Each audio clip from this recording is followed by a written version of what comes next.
बच्चू कडू आणि विखे पाटील यांच्यातला वाद आता चिघळलेला आहे। बच्चू कडू यांची गाडी फोडणाऱ्याला 3 लाख रुपये तर विखे समर्थक अनिल कदम यांची घोषणा आहे। विखेंनी गाडी फोडणाऱ्याला 1 लाखांचं बक्षीस विखेंची गाडी फोडणाऱ्याला 1 लाख रुपये बक्षीस देणार असल्याचं बच्चू कडूंनी चिथावणीखोर वक्तव्य केलं। त्यानंतर हा वाद पेटलेला आहे।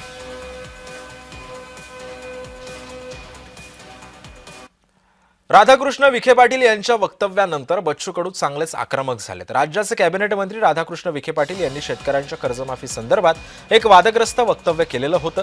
या वक्तव्यानंतर प्रहार संघटनेचे अध्यक्ष बच्चू कडू आक्रमक झाले।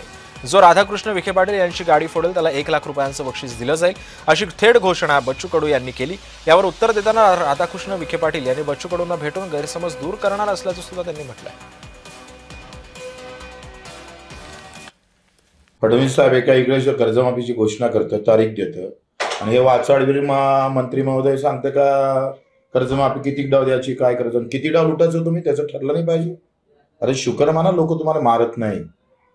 मी तर म्हणतो जो राधाकृष्ण विखे पाटलाची गाडी फोडून ना त्याला 1 लाखाचं बक्षीस मला मी तर फोडणारच भेटला तर, पण हे नालायकी थांबवा, आम्ही सहन करणार नाही। बच्चू माझे मित्र आहे, त्यांनी सगळं जर माझ्याशी बोलले असते, चर्चा केली असते की एकदम मी काय म्हटलं, मी नंतर सगळ्या माध्यमांसमोर बोलताना खुलाशावर बोललो मी। मात्र बच्चूभाई तो खुलासा ऐकला पाहिजे। त्यांचा अजूनही काही गैरसमज असेल त्यांच्याशी बोलेल।